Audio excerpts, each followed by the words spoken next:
হরে কৃষ্ণ কৃষ্ণ কৃষ্ণ হরে হরে, হরে রাম রাম রাম হরে হরে।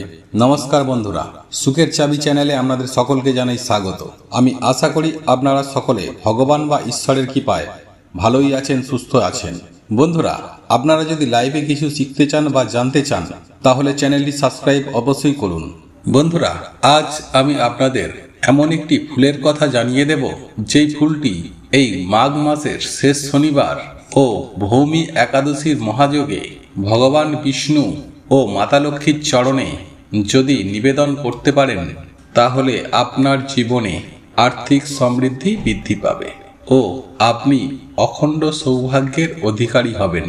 হ্যাঁ বন্ধুরা, এই 2025 সালে আপনার কখনো অর্থের অভাব হবে না, সেই সঙ্গে আপনার গৃহে সুখ শান্তি সমৃদ্ধি বিরাজ করবে।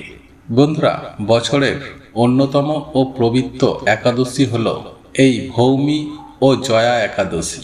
আর এই ভৌমি একাদশীর দিনে ভগবান বিষ্ণুদেবের পুজো আরাধনা করলে এবং তার পছন্দের এই ফুলটি নিবেদন করে হৃদয়ের অন্তর থেকে ভক্তি সহকারে তার পুজো আরাধনা করলে একদিকে যেমন বহু জন্মের পাপ থেকে উদ্ধার পাওয়া যায়, ঠিক তেমনি আপনার সকল মনের ইচ্ছা পূরণ হওয়া থেকে কেউ আটকাতে পারবে না। তাই বন্ধুরা, আজ আমি আমার এই ভিডিওর মাধ্যমে আপনাদের অতি পরিচিত এমন একটি ফুলের কথা জানাবো, যে ফুলটি শুধুমাত্র ভগবান বিষ্ণুদেবের নয়, এটি মা লক্ষ্মীরও অত্যন্ত পছন্দের। আর আপনারা যদি এই মাঘ মাসের শেষ শনিবার ও ভৌমি একাদশীর মহাযোগে আপনি যদি ভগবান বিষ্ণুদেব ও মাতা লক্ষ্মীকে যদি অর্পণ করতে পারেন, তাহলে ভগবান বিষ্ণুদেব ও মাতা লক্ষ্মী আপনার ওপর অত্যন্তই সন্তুষ্ট হবেন। এর ফলস্বরূপ আপনার সংসারে আর্থিক উন্নতি হওয়া থেকে কেউ আপনাকে আটকাতে পারবে না।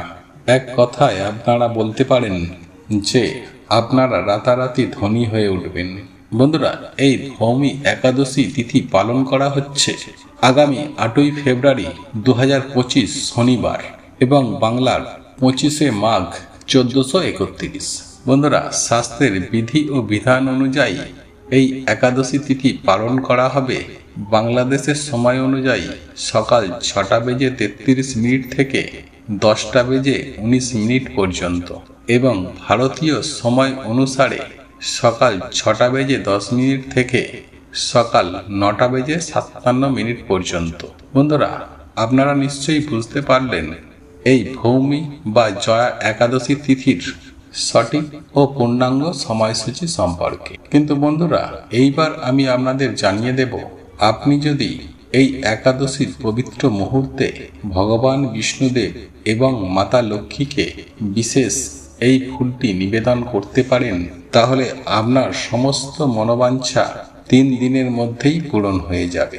এই প্রসঙ্গে বিস্তারিত জানার আগে আপনাদেরকে বলে রাখি, আপনি যদি আমাদের চ্যানেলে নতুন হয়ে থাকেন তাহলে চ্যানেলটি অবশ্যই সাবস্ক্রাইব করুন এবং পাশে থাকা নোটিফিকেশন বেল আইকনটি ক্লিক করুন, কারণ আমি বিভিন্ন প্রকার তন্ত্রমন্ত্র, বশীকরণ, টোটকা, বাস্তু টিপস, জ্যোতিষশাস্ত্র, পুজো আরাধনা এবং ব্ল্যাক ম্যাজিক করা নিয়ে নিত্য নতুন ভিডিও আপলোড করে থাকি, যা প্রয়োগ করার মাধ্যমে আপনার জীবনে থাকা সকল প্রকার সমস্যার সমাধান হবে।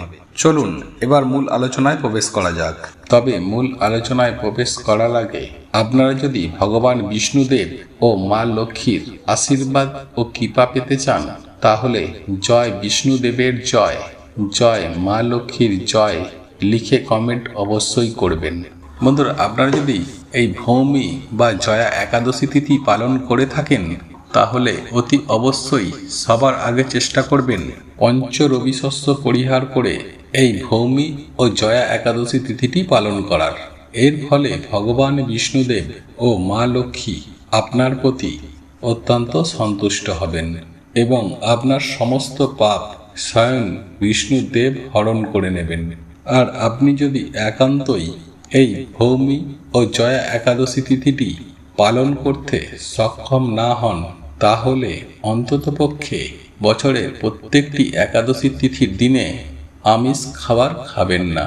হ্যাঁ বন্ধুরা, অন্ততপক্ষে নিরামিষ আহার গ্রহণ করে ও আন্তরিকতার সহযোগে ভগবান বিষ্ণুদেবের পূজা অর্চনা করুন এবং তার পূজা করার সময়ে তার এই পছন্দের ফুলটি নিবেদন করতে পারলেই আপনার সেই পুজো সম্পূর্ণ হবে এবং ভগবান বিষ্ণুদেব আপনার প্রতি খুবই সন্তুষ্ট হবেন। এবং একই সাথে আমি আপনাদেরকে এটাও জানিয়ে দেব যে এই একাদশীর দিন আপনি যদি এই ফুলটি দিয়ে মা লক্ষ্মীরও পুজো আরাধনা করতে পারেন তাহলে স্বয়ং মা লক্ষ্মীও আপনার প্রতি অত্যন্তই প্রসন্ন হবেন। আর এই ফুলটি হলো পদ্ম ফুল। হ্যাঁ বন্ধুরা, আপনারা একেবারে ঠিকই শুনেছেন, কারণ আপনারা প্রত্যেকেই জানি যে এই পদ্ম ফুল মা লক্ষ্মীর অত্যন্ত প্রিয়। কিন্তু শাস্ত্র ও বিধান অনুযায়ী এই ফুলটি ভগবান বিষ্ণুদেবেরও অত্যন্ত প্রিয়।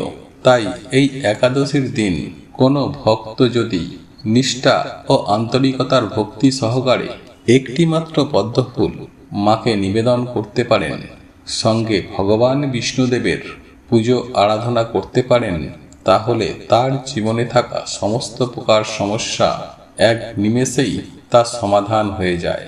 এছাড়াও বন্ধুরা, মা লক্ষ্মী, নারায়ণ ও শ্রী হরিকে এই পদ্ম ফুলটি নিবেদন করলে এতটাই সন্তুষ্ট হন যে সেই ভক্তের গৃহে স্বয়ং মা লক্ষ্মী বিরাজ করেন, যার ফলে সেই গৃহে আর কখনোই টাকা পয়সার অভাব থাকে না এবং নানান দিক থেকে অর্থের আগমন শুরু হয়ে যায়। বন্ধুরা, এই পদ্ম ফুলের পাশাপাশি আরও অনেকই ফুল রয়েছে যে ফুলগুলি ভগবান বিষ্ণুদেবের অত্যন্ত পছন্দের। আর সেই ফুলগুলি হলো অশোক, বৈজয়ন্তী, চাঁপা এবং জুঁই। তবে আকন্দ, ধুতরা ইত্যাদি ফুল, এই সকল ফুলগুলি ভুলেও আপনি বিষ্ণুদেবকে নিবেদন করবেন না।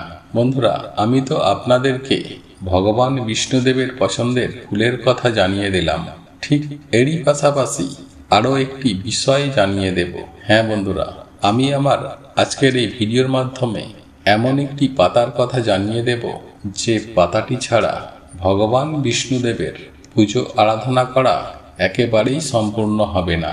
হ্যাঁ বন্ধুরা, সেই পাতাটি হলো তুলসী পাতা। বন্ধুরা, এই সামান্য তুলসী পাতা এবং একটি পদ্ম ফুল আগামী শনিবার ভৌমি ও জয়া একাদশীর দিন ভগবান বিষ্ণুর চরণে নিবেদন করতে পারলেই ভগবান বিষ্ণুদেব আপনার প্রতি অত্যন্ত সন্তুষ্ট হবেন এবং ভগবানের কৃপায় আপনি যা চাইবেন আপনি তাই পাবেন। কিন্তু বন্ধুরা, এখন প্রশ্ন হলো, এই ফুল আপনি নিবেদন করবেন কখন?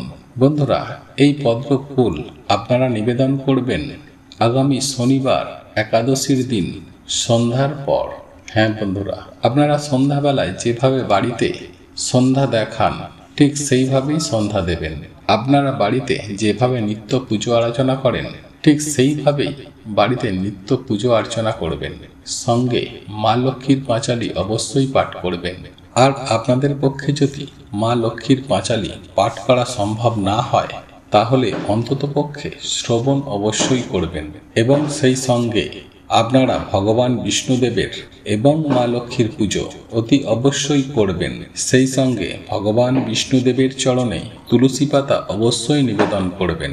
তবে এই তুলসী পাতা আপনারা ভুল করেও সন্ধ্যার পরে এই একাদশীর দিন তুলতে যাবেন না।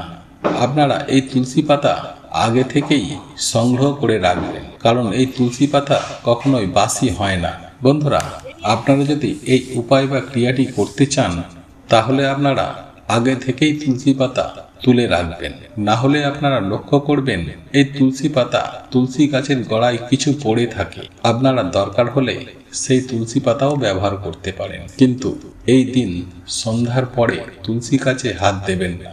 বন্ধুরা, আপনারা যদি এই উপায় বা ক্রিয়াটি একবার করতে পারেন তাহলে আপনারা যে কি আর্থিক সমৃদ্ধি পাবেন তা কল্পনারই বাইরে। হ্যাঁ বন্ধুরা, এর ফলে আপনার গৃহে সুখ, শান্তি, সমৃদ্ধি এবং প্রচুর পরিমাণে ধন সম্পত্তি বৃদ্ধি পাবে, চোখে পড়ার মতো। বন্ধুরা, ভিডিওটি এখানেই শেষ করলাম। বন্ধুরা, এই ভিডিওটি যদি আপনাদের পছন্দ হয়ে থাকে তাহলে ভিডিওটি লাইক করুন, কমেন্ট করুন এবং বন্ধুদের সাথে শেয়ার অবশ্যই করুন। মনে রাখবেন, আপনার একটি শেয়ার অনেক মানুষকে উপকৃত করতে পারে। এবং আপনি যদি নতুন হয়ে থাকেন তাহলে চ্যানেলটি অতি অবশ্যই সাবস্ক্রাইব করবেন এবং পাশে থাকা নোটিফিকেশন বেল আইকনটি অন করে রাখবেন এইরূপ নিত্য নতুন ভিডিও সবার আগে পাওয়ার জন্য। ভগবান বা ঈশ্বর আপনার মঙ্গল করুক। আপনারা ভালো থাকুন, সুস্থ থাকুন।